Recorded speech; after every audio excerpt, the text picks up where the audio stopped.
Hello everyone, आज है 28 दिसंबर और आज इस वीडियो में हम बात करने जा रहे हैं इरडा के बारे में। देखिए, आज भी 2% का डिक्लाइन है। 97 रुपीज़ पर इरडा का शेयर आ चुका है।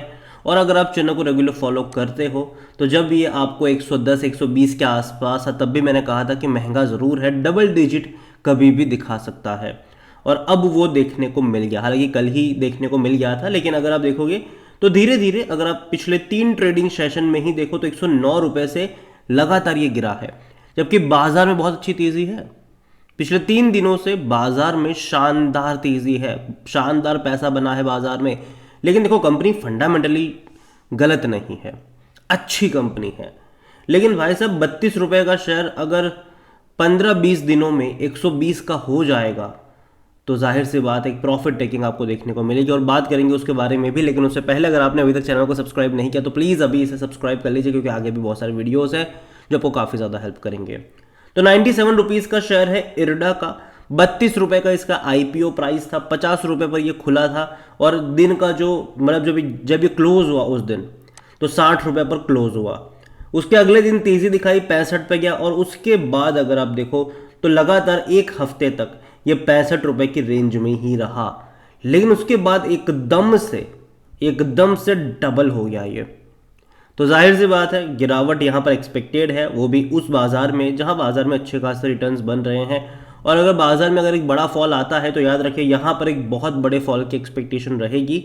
लेकिन कंपनी, मुझे लगता है कि लोअर लेवल पर डेफिनेटली बाय आपको देखने को मिलेगा।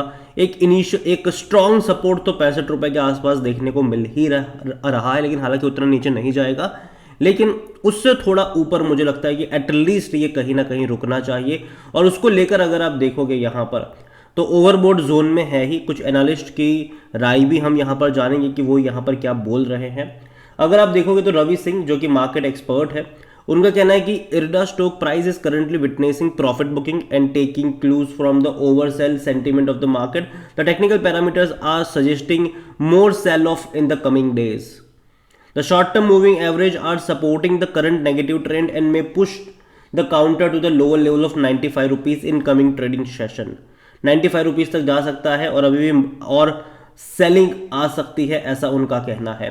जबकि वैभव कौशिक, जो कि रिसर्च एनालिस्ट है जीसीएल ब्रोकिंग के, उनका कहना है कि एक स्ट्रॉन्ग सपोर्ट 88 रुपीज़ के आसपास यहाँ पर देखने को मिल सकता है। और buying on dips is advisable near rupees 97 level. तो 97 रुपीज़ के लेवल से बाइंग ऑन डिप्स की उनकी राय है। और स्टॉप लॉस होगा यहाँ पर 88 रुपीज़ का उनके हिसाब से, और 120 रुपये का टारगेट वो यहाँ पर दे रहे हैं। देखो, नंबर्स इनके डेफिनेटली पिछले कुछ क्वार्टर के देखो तो काफ़ी अच्छे हैं, बुरे नहीं है। इवन अगर आप इनके नेट एनपीए देखोगे तो वो भी काफ़ी सुधार हुआ है। 2.72 से घटकर 1.65 पर आए हैं, जो कि अच्छी बात है। लेकिन देखो, जब ये आया था ना तो एक चीज़ थी कि भाई साहब, ये वो कंपनी जो रिन्यूएबल्स में काम कर रही है, रिन्यूएबल कंपनियों को लोन दे रही है। और उसने कहीं ना कहीं बहुत ही पॉजिटिव एनवायरनमेंट इनके लिए क्रिएट किया। जैसे कि सोलर एनर्जी में काम करने वाली कंपनी को मतलब 30% का लोन पोर्टफोलियो है, विंड में 23% है, स्मॉल हाइड्रो में इनका तकरीबन 12% का है। तो ये सारे फ्यूचरिस्टिक बिजनेस है जिसमें डेफिनेटली आने वाले टाइम में और ज़्यादा कंपनीज आपको देखने को मिलेगी। लेकिन एक डिसएडवांटेज जो है वो जो इस कंपनी के साथ जुड़ा हुआ है वो ये है कि वो किन को लोन दे रहे हैं। देखिए, अगर आप इसको आईआरएफसी के साथ कंपेयर करते हो, इंडियन रेलवे फाइनेंस कॉर्पोरेशन के साथ, तो यहाँ पर आईआरएफसी जो लोन देता है वो गवर्नमेंट को लोन दे रहा है, मतलब गवर्नमेंट बॉडीज़ को वो लोन दे रहा है, जो कि भैया डेफिनेटली आराम से रिकवर हो जाए क्योंकि वो कभी डिफॉल्ट नहीं होती, ठीक है। लेकिन इनका जो लोन पोर्टफोलियो है वो छोटे उद्योगों को, बड़े उद्योगों को जाता है, और जहां पर डिफॉल्ट के चांसेस ज़्यादा रहते हैं। पास्ट में भी ये चीज़ हो चुकी है और आगे भी डेफिनेटली ये चीज़ होगी यहाँ पर आने वाले टाइम में।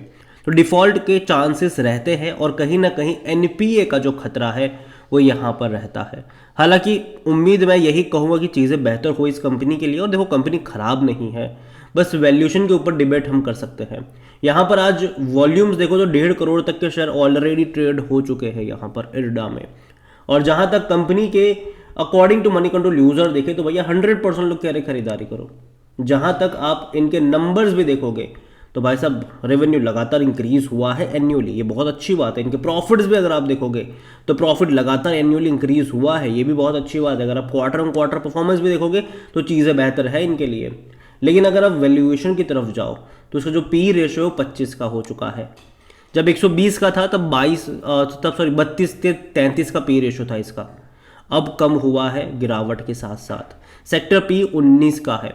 अगर आप इनके कंपिटिटर्स पीएफसी से कंपेयर करोगे तो 8 का पी है पीएफसी का, आईआरएफसी का 19-20 का है, आरईसी का यहाँ पर देखो तो 10 के आसपास का है। तो देखा जाए तो इन सब के मुकाबले ये काफ़ी हाई वैल्यूएशन के ऊपर बैठा है और यही वजह है कि भाई साहब यहाँ पर गिरावट है।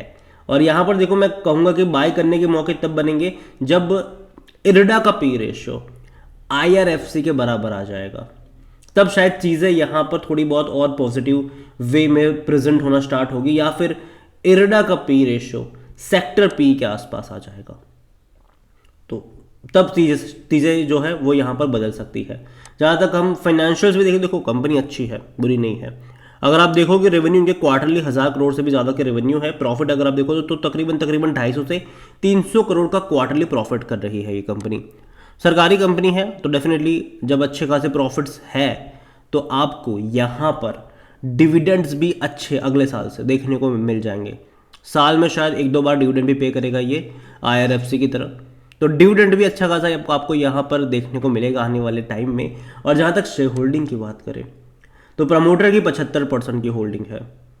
3.94 म्यूचुअल फंड के पास है, 4.59 डोमेस्टिक के पास है, 3.95 एफआईएस के पास है। रिटेल और अदर की मिलाकर 12.52% की होल्डिंग है, जिनमें से रिटेल इन्वेस्टर 12.41 पर बैठे हैं।